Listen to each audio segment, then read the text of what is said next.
Bem quisera primeiro ali Proteu digerir neste negócio que sentia, e segundo que a todos pareceu, era alguma profunda profecia. Porém tanto tumulto se moveu, súbito na divina companhia, que Tétis indignada lhe brandou. Netuno sabe bem o que mandou.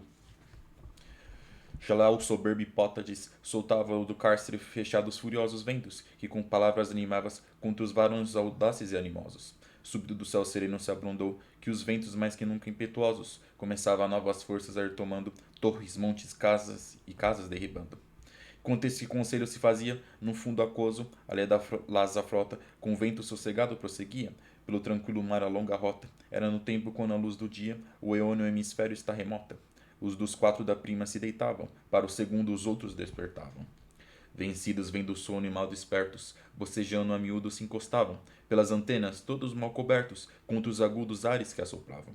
Os olhos contra o seu querer abertos, mas esfregando os membros estiravam. Remédios contra o sono buscar querem, histórias contam, casos me referem. Com que melhor podemos, um dizia, este tempo passar que é tão pesado, senão com algum conto de alegria, com que nos deixe o sono carregado? Responde Leonardo, que trazia pensamentos de firme namorado. Que contos podemos ter melhores para passar o tempo que dos amores? Não é, disse Veloso, cousa justa tratar branduras em tanta aspereza, que o trabalho do mar que tanto custa não sofre amores nem delicadeza.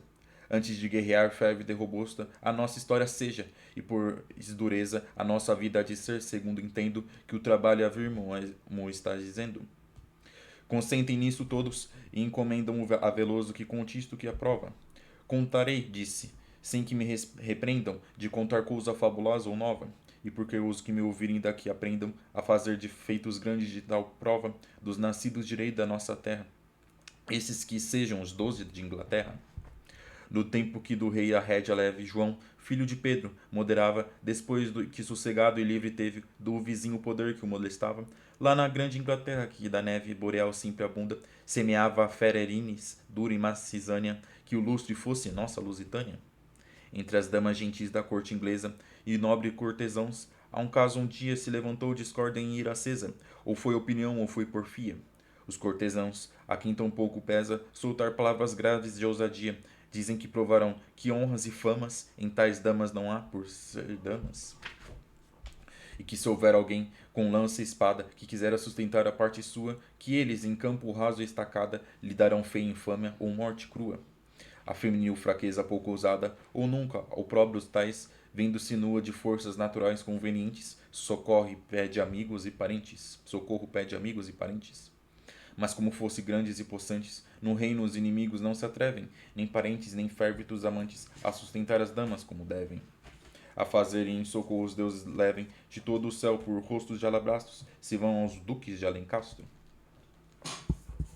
Era este inglês potente e militar com os portugueses já contra a Castela.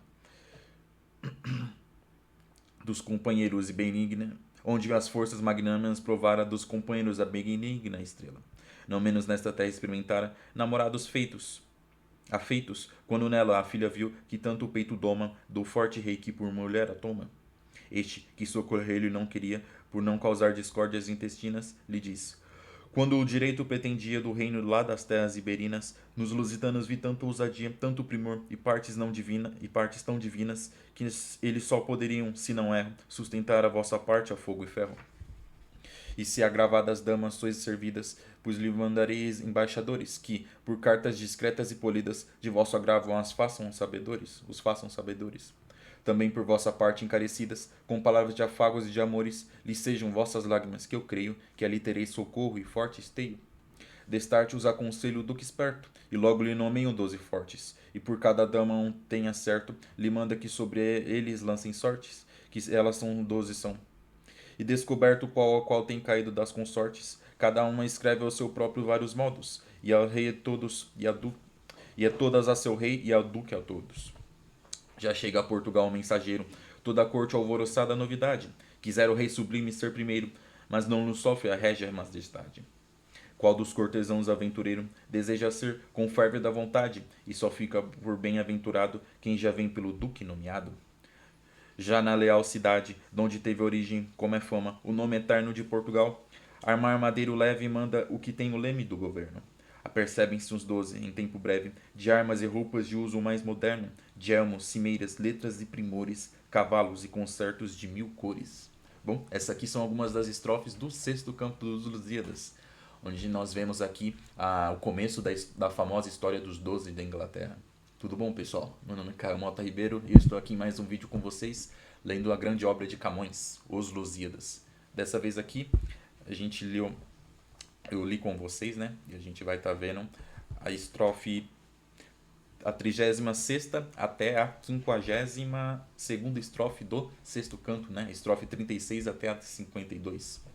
Que tá ocorrendo quando termina o encontro de Baco com os deuses marítimos, onde ele manipulou os deuses marítimos com os portugueses, e Camões começa a narrar que durante a noite, enquanto os marinheiros portugueses estavam quase chegando ali na costa da Índia, eles decidem passar a noite, alguns deles que estavam fazendo a vigília noturna das naus, decidem contar algumas histórias para passar o tempo. E um deles conta aqui a famosa história dos 12 da Inglaterra. Que é o comecinho ali, essa primeira parte que eu li com vocês, vou estar relendo, eu li e vou estar relendo com vocês nesse vídeo. Mas antes, né, como sempre, vamos recapitular um pouco o que a gente já leu aqui, né, nesses 6 cantos dos Lusíadas, né? Já estamos aqui na metade do sexto canto.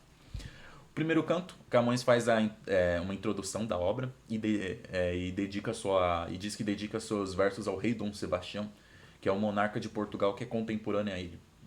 Acho que todo mundo deve se lembrar. Camões publica os Lusíadas em 1572. Então, o monarca da época ali era o rei Dom Sebastião. Que na verdade ele não estava ali como rei porque ele era muito jovem. Então o Portugal estava sob regência. Mas Camões, quando publica esses versos, ele dedica eles para o rei Dom Sebastião. Após isso, quando começa a narrar o seu épico, Camões diz pra gente que estava ocorrendo o concílio dos deuses no Olimpo, onde o deus Júpiter convocou as divindades para estar discutindo o futuro do Oriente, onde ele diz que a frota do Vasco da Gama, que naquele momento estava navegando pela costa africana oriental, ou seja, já estava ali navegando no Oceano Índico, iria ser bem sucedida nessa empreitada, ou seja, o Vasco da Gama e seus marinhos chegariam até a Índia, e a partir disso Portugal estaria estabelecendo uma rota segura para alcançar o Oriente, e com isso eles seriam senhores, né? Os portugueses iam ser senhores dos mares do Oriente. Então é isso que Júpiter falou nesse concílio dos deuses, né? Nessa reunião que ele fez com os deuses. Um dos deuses vários deuses começam a debater ali, sendo alguns deles favoráveis a essa empreitada, ou seja, favoráveis aos portugueses, e outros sendo contra. Começa uma divisão ali, uma briga, uma discussão entre eles. O deus que mais se destaca sendo o contrário aos portugueses é o deus Baco. Como a gente já viu na mitologia, é do deus Baco. Então eu vou até frisar isso porque a gente no vídeo anterior a gente viu a visita de Baco aos deuses marítimos. Mas o Baco odeia os portugueses porque ele não quer que o povo português alcance o Oriente. A mitologia do deus Baco conta que quando ele era um semideus mortal, ele realizou grandes feitos ali naquela região, né? Camões coloca pra gente que ele realizou grandes feitos ali na Índia, grandes conquistas. Tanto que até hoje ele é celebrado. Mas com a chegada dos Vasco da Gama e dos portugueses ali, o destino, as divindades do destino, que são os fados, determinaram que eles vão realizar os maiores feitos da humanidade até então ali. E com isso, os feitos de Baco vão ser sobrepujados pelos feitos dos portugueses. E é isso que ele mais teme, né? Ele teme cair no esquecimento. Então ao saber disso, ele é tomado de um ódio muito grande, de uma grande inveja, e vai tentar se utilizar de toda, né? Não vai medir esforços para estar destruindo a frota do Vasco da Gama. Se opondo a ele, surge a deusa Vênus, né? Ou seja, enquanto Baco odeia os portugueses, a deusa Vênus ama os portugueses. Ela tem um carinho muito grande pelo povo de Portugal e vai estar sempre tentando defender os Vasco da Gama e seus marinheiros das armadilhas que Baco tenta preparar. Então isso, né, ainda no primeiro canto, Camões descreve isso pra gente, né? O concílio dos deuses no Olimpo, onde a gente vê ali a oposição entre Baco e Vênus. Mas, né, quando finalmente começa a narrar a viagem do Vasco da Gama, Camões decide começar a narrar essa empreitada pra gente quando o Vasco da Gama e seus marinheiros já estão navegando na costa africana oriental. Ele não começa narrando, dizendo que desde a partida deles de Lisboa. Ele não fala, Vasco da Gama saiu de Lisboa com seus marinheiros e foi navegando, contornando a costa da África até chegar na Índia. Não. No começo dos Lusíadas, lá pela estrofe 42, se eu não me engano, Ele diz pra gente que Vasco da Gama e os marinheiros portugueses estão navegando ali próximo de Madagascar. Ele fala entre Moçambique e Madagascar. Se vocês derem uma olhadinha ali no mapa mundi, vocês vão ver que tem algumas ilhas entre o norte de Moçambique e o norte de Madagascar. Então é por ali que Vasco da Gama e seus marinheiros estão navegando quando o Camões começa a contar a obra. E ele vai falando pra gente os encontros dos portugueses com os muçulmanos de Moçambique e de Mombaça. Muçulmanos esses que, né, ao se descobrirem que os Vasco da Gama e seus marinheiros são cristãos, eles decidem destruir a frota portuguesa. Barco se aproveita disso, né? Como eu disse, Barco é o deus que quer destruir os portugueses. Então ele manipula esses muçulmanos e propõe para eles algumas armadilhas. Tudo com o intuito de destruir os portugueses. Isso já vai terminando o primeiro canto, né? Quando os portugueses são manipulados e levados até uma armadilha em Mombaça. Ele só não morre nessa armadilha, isso já no segundo canto, no começo do segundo canto, no começo do segundo canto, porque a deusa Vênus vai e salva eles, né? Como eu já disse, Vênus é a divindade que protege os portugueses. Ela não só salva os portugueses dessa armadilha, como ela vai até o Olimpo falar com Júpiter e consegue manipular Júpiter, convencendo ele a proteger a frota portuguesa. Júpiter concorda, né? Ele é bem suscetível às lágrimas de Vênus, como Camões bem coloca pra gente, né? Nada tem mais poder sobre ele do que as lágrimas de Vênus. Então ele concorda com isso e também fala sobre o futuro, né? Para tentar acalmar Vênus nesse momento. Afinal, para manipular ele, ela fez um discurso bem chorosa e bem dramático. Ele fala sobre o futuro e fala: ó, o Vasco da Gama vai ser bem sucedido nessa empreitada e as futuras empreitadas portuguesas vão estar conquistando o Oriente. Aí durante algumas estrofes ele até narra futuras grandes batalhas, futuras grandes conquistas gloriosas dos portugueses ali. Então, ele confirmando o futuro. Mas, né, para ajudar os portugueses nesse momento, ele vai e manda o deus Mercúrio preparar um local seguro para estar recebendo os marinheiros de Portugal, que é o reino de Melinde. Apesar de ser um reino muçulmano, graças à ajuda desses deuses, os Vasco da Gama e seus marinheiros são muito bem recebidos ali, como a gente viu. Isso já é o final da segunda estrofe. Os portugueses são tão bem quistos ali, graças à ajuda dos deuses, que o monarca de Melinde, o rei muçulmano desse reino, ele vai até Vasco da Gama e pede para que Vasco da Gama conte a história de Portugal. Ele está tão empolgado pela chegada dos famosos portugueses ali no porto da cidade dele que ele pede que Vasco da Gama faça isso. Então, aí começa o terceiro canto da obra, onde Camões, por meio de Vasco da Gama, vai estar contando toda a história dos Lusíadas, toda a história de Portugal. Ele descreve um pouco o território europeu, até finalmente descrever a Península Ibérica, que é onde fica Portugal. Ele conta um pouco sobre os antepassados dos portugueses, os famosos Lusíadas. Ele menciona dois heróis lusitanos, que é o Viriato e Sertório, que lutaram contra Roma na antiguidade, né? Para embasar, para dizer que os portugueses descendem de grandes guerreiros. E depois ele começa a narrar os eventos que levaram à fundação a conquista do Condado de Portugal e depois a fundação do Reino de Portugal, né? Isso acontece lá pelo volta do século XI, quando os reis cristãos já estavam, né, depois de vários séculos, mas eles começam a conquistar aquela região ali que contempla o Condado de Portugal. Então, aí ali começa a surgir os primeiros portugueses, vamos dizer assim. Isso já no terceiro canto. E aí Camões, do terceiro e no quarto canto, ele vai descrevendo as guerras que os reis, a sucessão das guerras que são travadas pelos reis de Portugal. Até depois, chegando já no fim do quarto canto, a gente vê que os reis de Portugal eles saem da Península Ibérica e começam a conquistar a África. Isso é uma constante que a gente vê na obra aqui de Camões, o que Camões conta pra gente. Que os reis de Portugal desejam sempre ser gloriosos, sempre igualar ou às vezes superar os antecessores, os seus antepassados. Então eles sempre tentam mais. Quando chega no reinado do rei Manuel I, que é um contemporâneo de Vasco da Gama, ele já deseja alcançar, não só conquistar as terras africanas, como conquistar as terras do Oriente. Então ele lança essa empreitada portuguesa. E aí a gente chega no quinto canto, que após Vasco da Gama, Camões, por meio de Vasco da Gama, ter contado a história de Portugal para o rei de Melinde, agora ele vai estar contando sobre a sua viagem, né? Que foi isso que o rei de Melinde pediu. Ele não pediu só para que Vasco da Gama contasse a história de Portugal, mas também depois disso fizesse o relato da sua viagem, ou seja, contasse por onde ele passou e o que ele viu desde que ele saiu da terra dele até chegar nesse reino africano. Melinde, para quem não sabe, né? Depois você pode dar uma olhadinha no mapa, só que fica um pouco mais ao norte ali de Moçambique, no norte da costa africana oriental, próximo ali quase do Oriente Médio. Então, Vasco da Gama vai narrando a sua viagem, né? Ele conta que depois de um pouco mais de 5 meses, ele e seus marinheiros chegam no extremo sul da África e passam pelo famoso Cabo das Tormentas, onde eles encontram o famoso e assustador gigante Adamastor. Ali, tem vídeo nisso no canal, a gente vê as falas do gigante Adamastor, a maldição que ele joga contra os portugueses, onde ele diz que as futuras empreitadas lusitanas rumo ao Oriente sempre vão sofrer algum tipo de dano, algum tipo de naufrágio ali quando passarem ali pelaquela região. E depois disso, né, depois de meio que amaldiçoar os portugueses, ele conta a sua história, né, ele se apresenta e fala ali, a gente vê ali o sofrimento, o lamento da vida dele. Mas Vasco da Gama passa por ali com seus marinheiros e continua navegando sobre muitas dificuldades até chegar no reino de Melinde, né? É isso que ele conta pro rei de Melinde. Então o quinto canto é isso, é Vasco da Gama contando a sua viagem pro rei de Melinde. E aí se encerra o quinto canto. E agora a gente vem pro sexto canto, que a gente vê a partida do Vasco da Gama e dos portugueses, ali de Melinde. Como eu disse antes, né, graças aos deuses, os portugueses foram muito bem recebidos nesse reino. Então, Vasco da Gama e seus marinheiros conseguiram mantimentos, conseguiram descansar um pouco ali.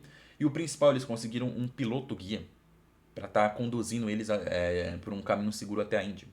Como a gente bem sabe, né, eu sempre friso isso nos vídeos, a empreitada do Vasco da Gama foi pioneira a alcançar a Índia. Então, principalmente quando eles estavam navegando já na costa africana oriental, ou seja, depois de um pouco depois da passagem deles pelo gigante Adamastor, pelo Cabo das Tormentas, os marinheiros do Vasco da Gama estavam navegando um tanto às cegas, né? Eles só estavam meio que seguindo ao norte na esperança de encontrar a Índia. Então, durante vários momentos a gente vê que era um desejo dos portugueses encontrar, obter alguma informação segura para estar facilitando a viagem deles. Principalmente, né, de preferência, um guia para estar levando eles por um caminho mais seguro. Então, em Melinde eles conseguiram isso, né? Eles foram tão bem recebidos ali que eles conseguiram até um guia para levar eles. Então, agora eles estão navegando de forma bem mais segura rumo à Índia. Nisso, o deus Baco vai tentar uma nova armadilha, né? Como a gente já viu, né? Ele deseja destruir os portugueses. Então, ele vai tentar preparar mais um plano maligno contra os portugueses. Assim como ele manipulou os muçulmanos contra Vasco da Gama e seus marinheiros, a gente viu nos vídeos anteriores que ele foi e manipulou os deuses do mar. Ele saiu ali do céu, do Olimpo, onde ele estava, e entrou nas profundezas e foi até o palácio do deus Netuno, que é o equivalente ao deus Poseidon, que é o rei, é o senhor dos mares, e pediu para que ele chamasse todos os deuses do mar ali. E Netuno concordou, né, curioso para saber o que ele ia falar, e foi e convocou todo mundo, e ali Baco, se utilizando de um discurso muito dramático também, assim como Vênus, né? Um discurso bem dramático e choroso. Ele manipula os deuses e volta eles contra os portugueses, né? Dizendo que a empreitada dos portugueses que cruza os mares é uma ofensa aos deuses do mar, né? Um grande desrespeito. Que por isso os deuses têm que soltar uma grande tempestade, né? Liberar os furiosos ventos contra os portugueses. E ele consegue isso, né? Nesse vídeo, eu tô relendo um pouquinho do final desse encontro de Baco com os deuses, né? Como ele manipula os deuses, porque se não me engano no vídeo anterior eu deixei de ler algumas estrofes no final, mas o contexto é esse, certo? Então, pessoal, aqui em quase 20 minutos de vídeo, ainda nem comecei a ler de novo com vocês, mas eu estou fazendo um resumo do que a gente já leu até agora nos Lusíadas. Mas eu peço para vocês estarem acompanhando os vídeos que eu já publiquei até agora, né? Olhar o conteúdo que eu já publiquei, que tá tudo ali bem explicadinho, né? Todas as estrofes lidas. Inclusive, cada canto tem um vídeo resumido só para eles, né? Para condensar o que a gente viu. Mas não deixem de acompanhar isso aqui. Esse comecinho do vídeo é só mais um resuminho para contextualizar melhor a nossa leitura. Mas vamos voltar aqui. Na estrofe 30. Eu vou ler a 36 que eu comecei a ler, né? Bem quisera primeiro ali Proteu dizer neste negócio o que sentia, e segundo o que a todos pareceu, era alguma profunda profecia, né? Aqui o Proteu é um dos deuses do mar que está ali presente naquela reunião convocada por Baco. Nas estrofes anteriores, a gente viu que os deuses ficam furiosos com os humanos, principalmente com os portugueses, após terem escutado o discurso do Baco. As falas do Baco foram bem sucedidas ao manipular os deuses. Então eles concordam em fazer com que Eolo, que é o deus que controla os ventos, ele é o rei dos ventos, ele liberte os ventos, né? Os ventos também são personificados como deuses, né? Tem o vento do norte, do sul, do leste, do oeste, do noroeste, etc. Então, esses ventos são furiosos, né? Eles, na verdade, são tempestades. Então, os deuses do mar vão lá e mandam que o deus Eolo liberte os ventos e solte eles contra os portugueses. O Proteu aqui, ele é uma divindade do mar, que ele é um profeta, né? Ele vê o futuro, ele profetiza o que vai acontecer. E ele queria falar alguma coisa ali naquele momento, né? Porque ele sabia das intenções de Baco, afinal ele viu o futuro. Mas, dada a confusão, a gente vê aqui nessa estrofe, ele não conseguiu dizer nada, né? Porém, tanto o tumulto se moveu súbito na divina companhia. Ou seja, né, ele tentou falar alguma coisa para tentar dizer a verdade ali. Ou seja, provavelmente ele ia dizer que as intenções de Baco ali eram exageradas, e que os portugueses não deviam se fazer isso com os portugueses. Ou que soltar os ventos contra os portugueses não ia destruir a frota lusitana. Né? Afinal, ele já viu o futuro. Ele sabe que Vasco da Gama vai alcançar a Índia, que Portugal vai conquistar os mares do Oriente. Então, ele provavelmente ia dizer alguma coisa nesse sentido. Mas ele não conseguiu, afinal estava um tumulto ali. Que Tétis indinada Libradon, Netudo sabe bem o que manda, né? Tétis é uma das outras divindades que tá ali, e ela, ao ver que Proteu tentava dizer alguma coisa, ela veio e falou, ó, não perca seu tempo, né? Meio que quer dizer isso, né? Netuno sabe bem o que mandou, né? É Netuno que está ordenando que os ventos sejam soltos. Então, ele falou, ó, Netuno já falou o que vai acontecer, não diga nada, Proteu, fique em silêncio. A gente pode interpretar que é mais ou menos isso. Já lá o soberbo Hipótades soltava do cárcere fechado os furiosos ventos, que com palavras animada contra os varões audazes e animosos. Então, né, aqui Hipótades é uma referência ao Eolo, né?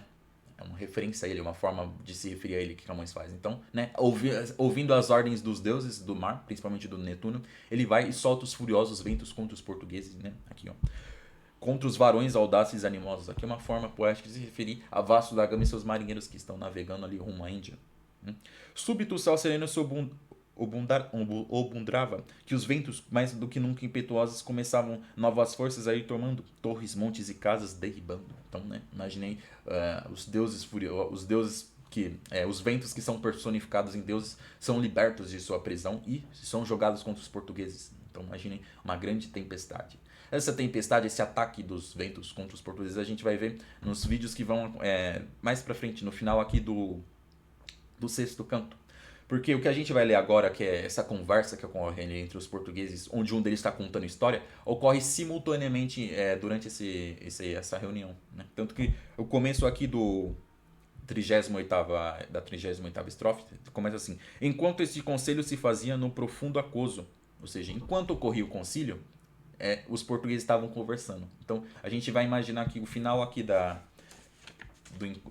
enquanto os deuses conversavam, os portugueses estavam durante a noite contando essa história. Então a gente tem que estar entendendo isso para não se confundir. Mas vamos lá. Né? Enquanto este conselho se fazia no fundo aquoso, ou seja, enquanto os deuses ocorria esse concílio dos deuses ali no fundo do mar, a leda laça frota, com vento sossegado prosseguia pelo tranquilo mar a longa rota.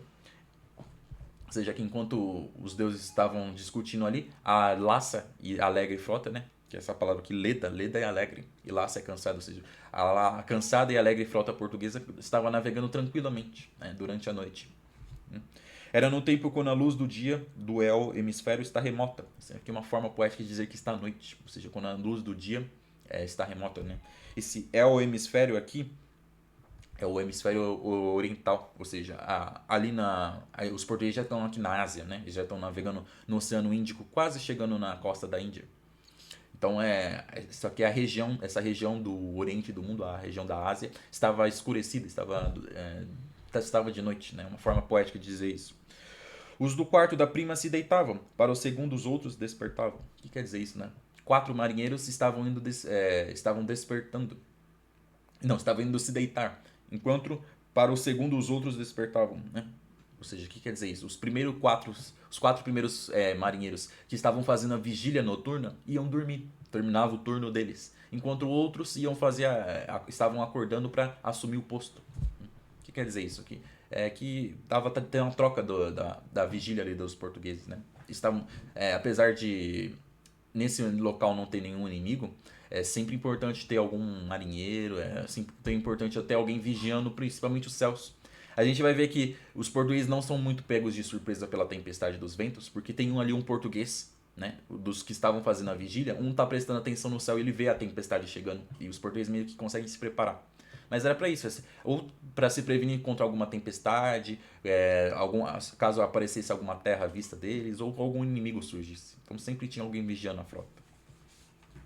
Vencidos vêm do sono e mal despertos, bocejando a miúdo e se encostavam pelas antenas, todos mal cobertos contra os agudos ares que sopravam. Então aqui é uma forma de descrever como é que eles acordavam, né? Esses marinheiros que vão fazer a vigília noturna, né? Eles vêm vencidos pelo sono, ou seja, ainda eles vêm sonolentos, mal despertos, bocejando e miúdo se encostavam pelas antenas, ou seja, bocejando eles se recostavam no mastro, nos braços da nau. Todos mal cobertos contra os agudos ares que sopravam, ou seja, todos estavam ali mal vestidos, né? Não estavam vestidos contra o frio da noite. Imagina ali, eles estão no mar, então deve ter muito vento ali, um vento mais gelado. Então imagina um vento gelado do mar e eles ali com alguma roupa que não é muito adequada para essa região. Os olhos contra o querer abertos, mas esfregando os membros estiravam. Remédios contra o sono buscar querem. Histórias contam, casos me referem. Ou seja, né, eles esfregam os olhos ali para se manter acordados e tentam buscar alguma coisa que mantenha eles acordados, né? Aqui nesse termo remédio, né? Remédio é aquilo que acaba com alguma coisa ruim. No caso é o sono, né? Eles buscam algum tipo de remédio para vencer o sono. Que remédio é esse que eles decidem, né? Histórias contam, casos mil referem. Vocês vão contar algumas histórias ali para ficarem conversando, se entreterem durante a noite e não dormirem durante a vigília. Com que melhor podemos, um dizia, este tempo passar que é tão pesado, senão com algum conto de alegria, com o que nos deixe o sono carregado, né? Então aqui há uma fala de um dos marinheiros, né? Qual a melhor forma de nós nos mantermos acordados do que contar uns casos, né? Contar algumas histórias alegres. Responde Leonardo, que trazia pensamentos de firme namorado. Ou seja, aqui Leonardo, um desses marinheiros, fala, né? Carregando alguns pensamentos de namorado, ou seja, histórias de amor, histórias amorosas na cabeça, né? Ele é um tipo de. Ele é um marinheiro que pensa muito nisso. Ele diz: Que contos poderemos ter melhores para passar o tempo que de amores? Ou seja, fala isso. Então, nada melhor do que passar o tempo do que contar histórias amorosas. É interessante que esse personagem Leonardo, mais pra frente na obra, a gente vai ver que ele, aqui que é o marinheiro que tá falando de amor, ele vai contar os fracassos amorosos dele lá na Ilha dos Amores. Quando os portugueses estão voltando, né? Aqui dando spoilers do final dos Lusíadas. Quando o Vasco da Gama e seus marinheiros são bem-sucedidos e completam a missão deles ali na Índia, onde eles estabeleceram uma aliança de Portugal com o reino indiano onde eles foram, eles começam a voltar, a fazer a viagem de volta para casa. A deusa Vênus decide recompensar eles pelo esse grande feito, por essa grande empreitada que eles concluíram. Então, ela prepara uma ilha cheia de ninfas, que vão estar esperando os portugueses chegar. E quando eles chegam ali, eles vão todos namorar com as ninfas. Porém, né, as ninfas, né, se utilizam de alguns métodos para instigar os portugueses. Então, elas, de um primeiro momento, elas não se entregam aos portugueses, elas fogem, elas se fazem de difícil. Um dos marinheiros, ele tenta correr atrás das ninfas, se eu não me engano é esse Leonardo, e ele começa a contar, né, as histórias, as frustradas histórias de amor dele. Então, citar esse Leonardo aqui, a gente vai ver os casos de amor que ele tem na cabeça nesse momento, a gente vai ver ele contando mais pra frente. Não, não é, disse Veloso, coisa justa tratar branduras em tanta aspereza, que o trabalho do mar que tanto custa não sofre amores nem delicadeza. Né? Enquanto o Leonardo propôs que eles contassem suas histórias de amor, um deles, que é Veloso, diz que é melhor não. Por quê? Né? Ele diz isso, né? Tratar com banduras em tanta aspereza. Eles estão ali no mar, trabalhando como marinheiros, sofrendo em tantas adversidades, sofrendo com tempestade, com ataque, com fome eles já sofreram, eles sofreram com escorbuto. Então, eles estão num ambiente muito áspero, vamos colocar assim, utilizar essa palavra. Não é, na opinião do Veloso, não é muito adequado misturar a história de amor com esse ambiente. Né? Eles estão numa situação militar ali, então não é muito interessante isso. Né? Não sofre amores nem delicadeza, ou seja, né? Não é um ambiente adequado para isso. Antes de guerra férvida e robusta nossa história seja. Ou seja, é melhor que nós contemos histórias militares, histórias de guerra, histórias de conflito, né? Que combine mais com esse ambiente, com a nossa situação. Pois dureza nossa vida há de ser, segundo entendo que o trabalho por vir está dizendo. Ou seja, né? Aqui o nosso trabalho que é algo muito mais duro, muito mais rígido, condiz mais com histórias de guerra, histórias militares. Consentem nisso todos e encomendam a Veloso que conte isto que aprova, ou seja, né? Todo mundo concorda, né? Vamos contar algumas histórias militares, histórias de guerra. Então, e todo mundo concorda e pede pro Veloso, ó Veloso, já que você que propôs, começa a contar uma história aí. Quer dizer isso. Contarei, disse, sem que me repreendam de contar coisa fabulosa ou nova. E porque os que me ouvirem daqui aprendam a fazer feitos de grandes de alta prova.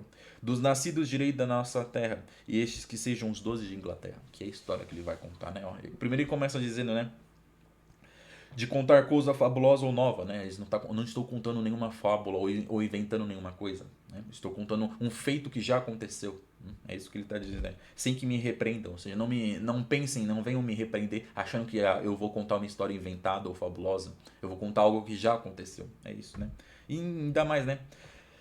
E porque os que me ouvirem daqui aprendam a fazer feitos grandes de alta prova, ou seja, ao escutarem essa história que eu vou contar, se estimulem a realizar feitos grandiosos, né? Que é o que é o que é o que Camões sempre coloca aqui nessa obra dele, né? Afinal, Camões está contando os grandes feitos do povo português. Então, nesse momento aqui, né, em que alguns marinheiros tentam passar o tempo contando uma história, ele vai também contar uma história grandiosa que os portugueses vivenciaram, né? Um grande feito dos portugueses, né? Dos nascidos direito da nossa terra, ou seja, eu vou contar uma história portuguesa, uma história da nossa terra, né? E esses sejam os 12 da Inglaterra, ou seja, a famosa história dos 12 da Inglaterra. Aqui resumindo o que a gente vai ver, é, algumas mulheres da Inglaterra, damas inglesas, senhoras nobres, foram desrespeitadas por outros nobres, né? Aqui Camões coloca o termo cortesãos, né? Mas pode se referir a nobres também, ou seja, alguns homens, né? Homens desrespeitaram algumas mulheres, né? Nobres desrespeitaram senhoras. E elas, muito ultrajadas, tentaram encontrar alguém que pudesse fazer eles parar de fazer isso. Só que eles disseram, ó, se alguém quiser fazer a gente ficar quieto, que venha lutar com a gente. E aí ninguém teve coragem de desafiar eles, afinal eles eram nobres e poderia se causar alguma intriga diplomática. Então as mulheres se viram ali numa situação que elas não encontravam ajuda. Então elas foram até um duque inglês e pediu ajuda. E esse duque propôs, ó, na situação que está, eu e nenhum outro nobre seria muito bom que eu e nenhum nobre desafiássemos ele. Podia acabar desenrolando num conflito, né? Essa simples disputa de honra poderia degringolar para algo muito pior. Então, eu proponho que nós peçamos ajuda para pessoas de outro país. Vamos pedir ajuda para os famosos portugueses, né? É isso que acontece. E aí, essas 12 senhoras mandam carta para 12 cavaleiros portugueses muito famosos. E esses 12 cavaleiros partem para vir realizar um duelo na Inglaterra contra esses 12 homens, né? Ou seja, é um duelo que ocorre entre eles. É isso que é a história dos 12 da Inglaterra, né? A gente vai ver o comecinho aqui, onde o Veloso conta essa história. No tempo que do reino a rédea leve João, filho de Pedro, moderava, depois de que sossegado e livre teve do vizinho poder que o molestava. Ou seja, aqui é a época do rei João I, filho do rei Pedro I de Portugal. Aqui é o final da... O rei Pedro I, né, foi o amante da famosa Inês de Castro, né? Eu tenho um vídeo aqui no canal só sobre isso, né? Camões contando lá no quarto canto isso, a história, a triste história de Inês de Castro pra gente. Então, a gente já está comentado ali, mas é nessa época. O rei Pedro I, ele teve um filho que foi o Fernando I, só que o rei Fernando foi um péssimo rei. Então, quando ele morreu, o rei Fernando não deixou nenhum herdeiro. Pelo contrário, né, ele tinha se casado de uma forma um tanto ilegal com uma mulher castelhana e ele teve uma filha. E essa filha, que era portuguesa, né, afinal ela era filha do rei Fernando I, ela se casou ela era casada com o rei de Castela. Como o pai dela morreu, quem vai ser o sucessor? Ela. Só que ela é castelhana, ela tá casada com um castelhano. Ou seja, os filhos que vão assumir o trono de Portugal vão ser castelhanos também. Ou seja, o que quer dizer isso? Que Castela ia assumir o controle de Portugal, afinal não tinha nenhum português para herdar esse trono. Então começa ali uma guerra civil em Portugal. Que resumindo mais ou menos, mas já tem isso comentado, né? Eu tenho que resumir isso que é o contexto dessa época. Nisso os portugueses decidem escolher alguém para assumir o trono. E eles vão e colocam o João, que ele era filho bastardo do rei Pedro I. Ele era irmão bastardo do rei Fernando. Então decidem colocar ele como rei. Então é isso. Esse é o contexto disso aqui, né? Porque tá aqui, ó. Depois que sossegado e livre teve do vizinho o poder que o molestava. O vizinho são os castelhanos, né? Quando os portugueses tentam colocar o rei João como monarca, o rei de Castela vai e tenta invadir Portugal para tentar colocar a esposa dele como rainha de Portugal, né? Afinal, ela era a filha do rei português que tinha morrido. E aí começa uma guerra portuguesa. É uma guerra entre os portugueses e os castelhanos, mas os portugueses conseguem vencer e manter a sua independência. Então, depois disso, né? Na época do rei João depois desses eventos, né? Como ele bem fala aqui, ó, depois que sossegado e livre teve, ou seja, depois que se viu sossegado e livre da influência do seu inimigo castelhano. Essa época. Lá na Grande Inglaterra, que da neve boreal sempre abunda, semeava a fera Irinis dura e macisânia, que o lustre fosse a nossa lusitânia. Ou seja, nessa época, lá na Inglaterra ocorreu um evento, né? Esse evento aí que eu resumi para vocês, mas a gente vai ver aqui que é onde as damas inglesas foram desrespeitadas por nobres ingleses, né? Mas aqui, né? Lá na Inglaterra, que da neve boreal sempre abunda, né? A neve boreal. Boreal é norte, né? É referente ao norte. Ou seja, lá onde as neves. Na Inglaterra, que é abundante as neves do norte. Ou seja, lá é muito congelado, tem muita neve, né? Semeava a fera Irinis dura e macisânia, né? Ou seja, essa Irinis aqui semeava a dura e macisânia, que é a discórdia. Cisânia quer dizer discórdia. Ou seja, essa Irinis aqui estava semeando a discórdia ali na Inglaterra nessa época. E por causa disso, fosse ilustre a nossa lusitânia. Ou seja, por causa dessa discórdia, os portugueses foram ilustres, que é uma referência aos 12 da Inglaterra, né? Aqui essa Irinis é uma referência a uma criatura mitológica, né? Que é a Fúria. Fúria é um grupo de 3 criaturas, né? De 3 irmãs, que elas são responsáveis às vezes por aplicar justiça no inferno, castigos a quem foi muito ruim, né? Eram seres que castigavam os condenados. Aqui Camões coloca uma delas, né? Ele coloca no singular, mas aqui está Irinis, isso, Erinis, né? Quer dizer, não é Irinis, né? Erinis. Então aqui está personificando um nome só, mas a gente pode entender que essa criatura ali estava semeando a discórdia ali na Inglaterra. E aí, por causa disso, os portugueses foram gloriosos, né? Que essa estrofe é mais um contexto, né? Contexto ali, resumindo o que vai acontecer.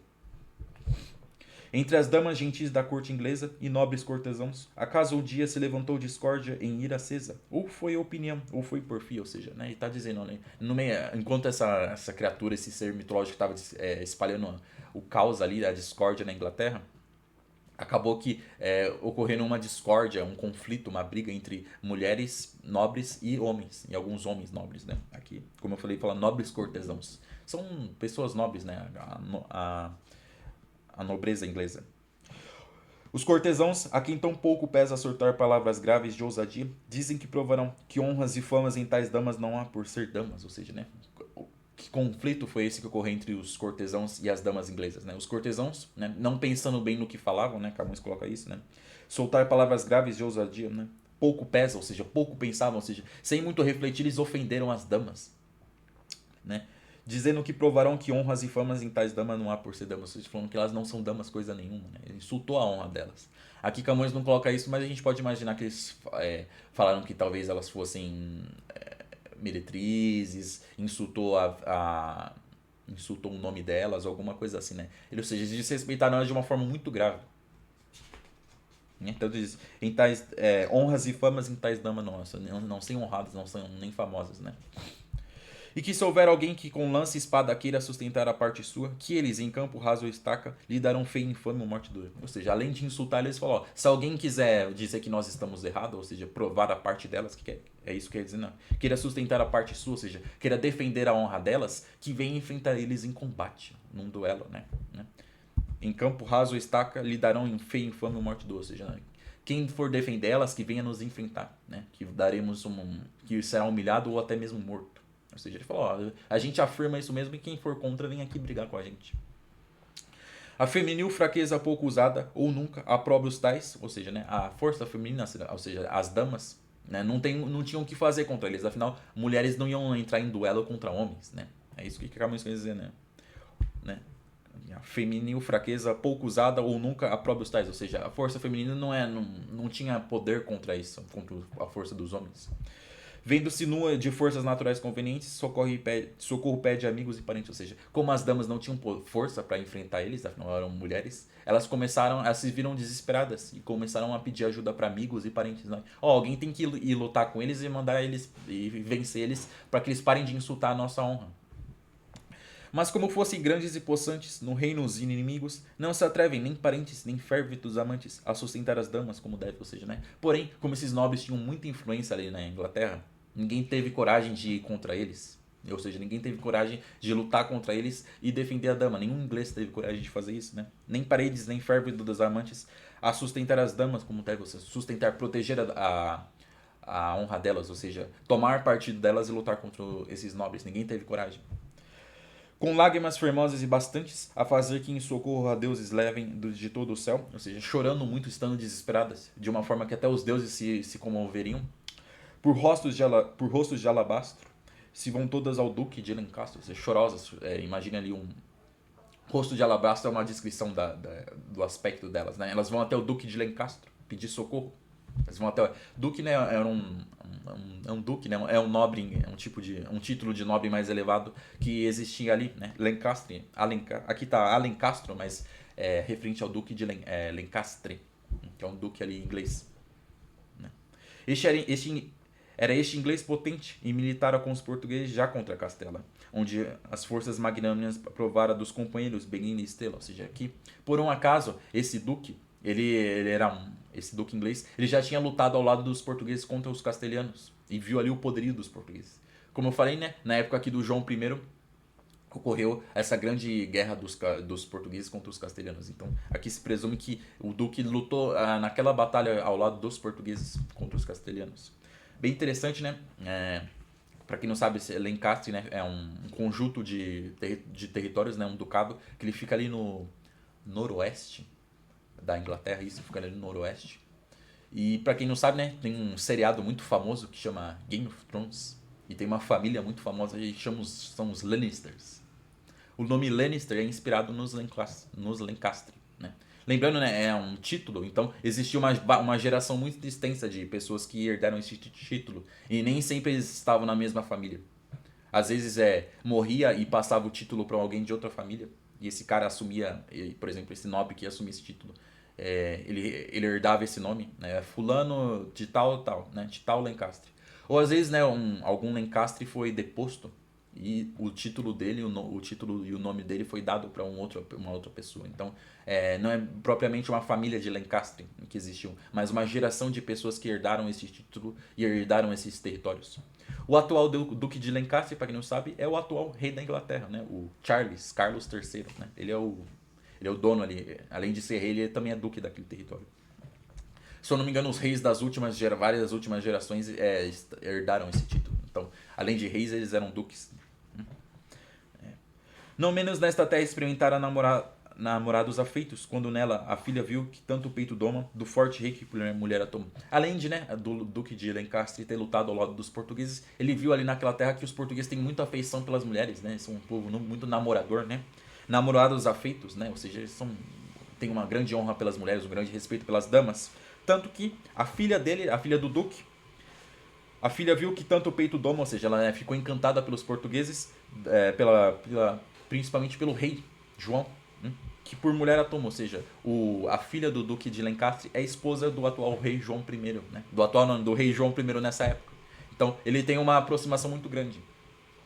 Este que socorrer não queria por causar discórdias intestinas lhe disse. Ou seja, né, nessa estrofe aqui que eu li com vocês, a 47ª, é a descrição, é a apresentação do duque de Lencastre, falando sobre ele.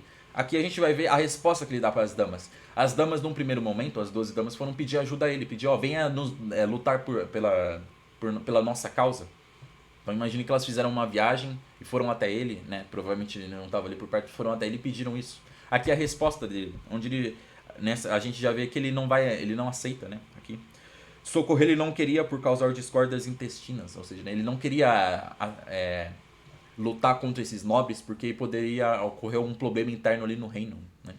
Poderia causar isso, né? Causar discórdias intestinas, ou seja, discórdia interna. Então ele diz, quando o direito pretendia do reino lá das Iberinas, nos lusitanos vi tanta ousadia, tanto primor e partes tão divinas, que eles só poderiam, se não sustentar a vossa parte a fogo e ferro. Ou seja, como ele não quer lutar pelas damas e ninguém mais no reino quer enfrentar esses nobres, ele fala, a gente pode encontrar ajuda lá nas partes ibéricas, né? Ele fala, quando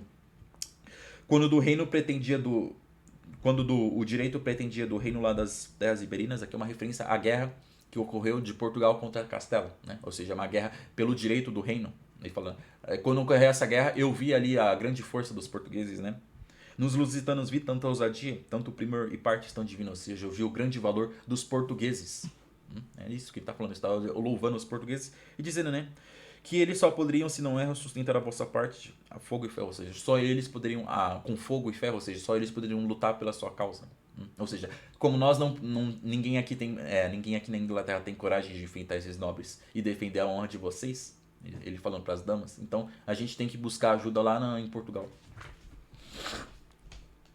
E se, agravadas damas, sois servidas, por vós lhe mandarei embaixadores, que por cartas discretas e polidas, de vosso agravo as façam sabedores. Ou seja, eu vou estar, né, o Duque de Lancaster falando isso, né? Eu vou mandar embaixadores até Portugal com cartas, né? Pedindo para que 12 cavaleiros venham lutar por vocês. Né? A gente vai ver que ele fala dos 12 aqui mais pra frente, mas... Também por vossa parte encarecidas, com palavras de afagos e de amores, lhe sejam vossas lágrimas, que eu creio que ali tereis socorro e forte esteio. Ou seja, está falando, eu vou estar mandando embaixadores com algumas cartas, mas vocês também têm que escrever algumas cartas, né? Aqui, ó. Com palavras de afago e de amores, que lhes sejam vossas lágrimas, que eu creio, ali tereis socorro e forte esteio. Né? Ou seja, escrevam também cartas dizendo a causa de vocês, né? Cada uma das damas ia escrever uma carta contando como ela está sofrendo e como ela precisa de ajuda. Que ali tereis socorro e forte esteio. Esteio é apoio, né? É um lugar para você apoiar. Então, ali em Portugal, ao enviar essas cartas e pedir socorro, com certeza vocês vão ter alguém para defender a honra de vocês. Destarte as aconselho o Duque esperto, e logo lhe noveia 12 fortes. Ou seja, ele antes de enviar a carta, ele como já conhece bem Portugal, ele escolhe 12 cavaleiros que com certeza iriam aceitar, eles com certeza seriam aptos a lutar e que com certeza aceitariam isso. Né? Então ele já nomeou 12. Então ele mesmo já escolheu os 12, onde ele vai enviar o pedido junto com as cartas das damas. Né? E porque cada dama um tenha certo, lhe manda que sobre elas lancem sortes, que elas só 12 são, ou seja, né? São 12 damas. Agora a gente vê que são 12 damas. Né? Eu já falei um pouco antes para contextualizar, mas somente nessa estrofe aqui, que é a 50ª do sexto canto, a gente vê que são 12 damas escolhendo 12 cavaleiros. E descoberto qual a qual tem caído das consortes, cada uma escreve a seu próprio vários modos, e a todas ao rei e ao duque a todos. Né? Além das damas estarem escrevendo para os cavaleiros, né? Para cada um dos seus, elas também escrevem ao rei de Portugal, pedindo, né? Afinal, o rei de Portugal que tem que autorizar tudo isso.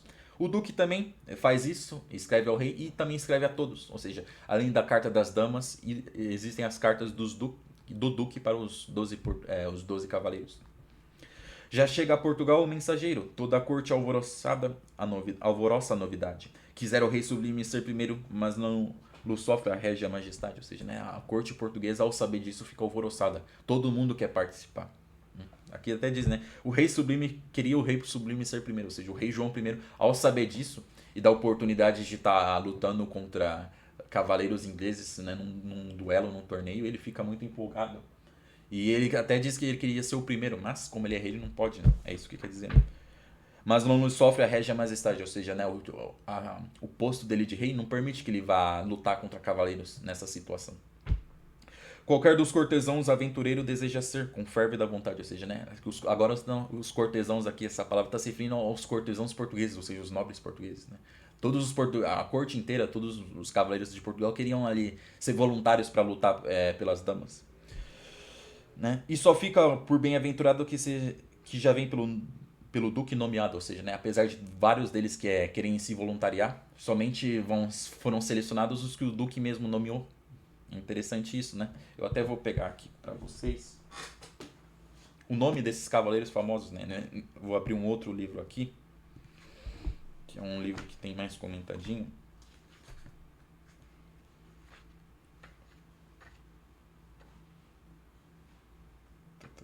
Se eu não me engano, tá aqui.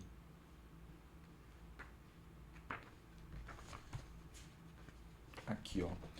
Antão Vaz de Almada, Álvaro Vaz de Almada, Lopo Fernandes Pacheco, João Fernandes Pacheco, Pedro Homem da Costa, o sobrenome do cara é Homem, João Pereira Agostinho, Luiz Gonçalves Malafaia, Álvaro Mendes Cerveira, Rui Gomes da Silva, Soeiro da Costa, Martim Lopes de Azevedo, Álvaro Gonçalves Coutinho. Então, né? E esse Álvaro Gonçalves Coutinho, ele vai ser o Magriço. A gente vai ver com destaque esse personagem aqui no nossa próxima leitura. Mas esse aqui, o nome dos 12 aí, de curiosidade para vocês. Então aqui lendo agora, vamos ler a 52ª, a última estrofe que eu leio com vocês hoje. Lá na leal cidade, donde teve origem, como é fama, o nome eterno de Portugal, armar madeiro leve manda o que tem o leme do governo. Ou seja, aquele que tem o leme do governo de Portugal, que é o rei. Aqui uma forma poética de se referir ao rei João, né? Aquele que tem o leme do governo. Leme é aquele instrumento da embarcação que conduz a nau, ou seja, né, quem conduz o leme é o capitão, é o governador do navio. Aqui uma forma poética de se referir ao rei de Portugal. Mas, né, lá na leal cidade de onde teve origem o nome eterno de Portugal. A cidade do Porto, né? Existe o condado de Portugal porque ali tem a cidade do Porto. Então, Portugal recebe esse nome por causa da cidade do Porto.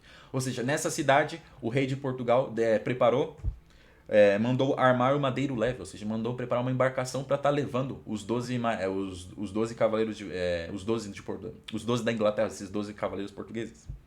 Apercebem-se os 12 em tempo breve, de armas e roupas de uso mais moderno, de elmos, cimeiras, letras e primores, cavalos e consortes de mil cores. Ou seja, aqui a descrição das roupas deles. Eles se preparam com muitas armas, eles se vestem com roupas modernas, né? Tudo para estar indo e duelar contra os 12 cortesãos lá na Inglaterra. Certo, pessoal? Terminando aqui, essa aqui é a 52ª estrofe. Mas no próximo vídeo a gente vai continuar lendo e ver o desfecho aí da história dos 12 da Inglaterra. Então, pedir para vocês estarem deixando um like no vídeo, se possível também tá comentando aqui, me dizer o que vocês acham. E também vou pedir para vocês assistirem os vídeos anteriores para vocês se situarem melhor nessa leitura. Ali no começo do vídeo eu fiquei quase 20 minutos, né, resumindo aqui até o sexto canto da obra, mas como eu falei, eu já comentei tudo no YouTube até agora, então todas as estrofes já estão comentadas ali, todos os seis primeiros cantos aqui dos Lusíadas. Então não deixem de estar acompanhando para vocês se situarem melhor na nossa leitura aqui. Pedir para vocês também se inscreverem no meu canal aqui no YouTube para estar acompanhando os próximos vídeos. Como eu falei, no próximo vídeo a gente vai continuar lendo aqui a história que os marinheiros portugueses estão contando ali sobre os 12 da Inglaterra. A gente vai ver como que foi a viagem dos marinheiros, dos cavaleiros. Dos 12, um deles não quis ir viajando pelo mar, como a gente viu aqui nessa última estrofe. O rei de Portugal, na penúltima, né, na verdade, o rei de Portugal prepara uma embarcação para estar levando eles. Dos 12, né, somente 11 vão nessa embarcação. Um, de teimoso, decide ir por terra. A gente vê que é o Magriço, o famoso Magriço. Então, ele vai por terra, mas ele vai até a Inglaterra para participar desse torneio. E aí a gente vai ver o desfecho, né? Será que os portugueses venceram os 12 cavaleiros ingleses e lavaram a honra das damas que estavam sendo trajadas? Então não deixe de estar se inscrevendo aí no canal para estar acompanhando os próximos vídeos aqui, onde eu, né, tô me esforçando aqui para ler os Lusíadas inteiro com vocês. Eu vou também pedir para vocês estarem olhando aí a descrição do vídeo, tem um link aqui, que é um e-book que eu estou vendendo para vocês, é a versão digital dos Lusíadas, toda comentada por mim, as mais de 1000 estrofes aqui dos Lusíadas, todas comentadas aqui da melhor forma possível. Como vocês bem devem ter percebido, é muito difícil ler os Lusíadas, né? Eu mesmo leio há alguns anos e vocês viram, né? Eu gaguejo bastante, eu me confundo em alguns termos, porque afinal é a maior obra da língua portuguesa, né? É a maior obra do nosso idioma. É um épico clássico que o Camões está cantando pra gente. Ou seja, um épico, né? É a literatura, é a poesia no seu nível mais alto. E o Camões ainda se utiliza de uma linguagem bem truncada, né? De um português bem arcaico. Então é difícil de ler. Se não bastasse isso, é um clássico. Então ele vai citar divindades locais, personagens da antiguidade, né? Ele vai utilizar a cultura greco-romana para enriquecer a obra dele. Então é muito importante a gente ter um manual, um guia para a gente estar entendendo as citações e os exemplos do Camões. E esse é o objetivo desse e-book que eu estou vendendo para vocês. Por apenas R$10 vocês vão estar aí obtendo as mais de 1000 estrofes dos Lusíadas, todas comentadas, né? R$10 está de graça, eu tenho certeza que vocês não vão estar se arrependendo. Tá bom, pessoal? Então é isso. Meu nome é Caio Malta Ribeiro e eu agradeço a audiência de vocês. Um forte abraço, fiquem com Deus.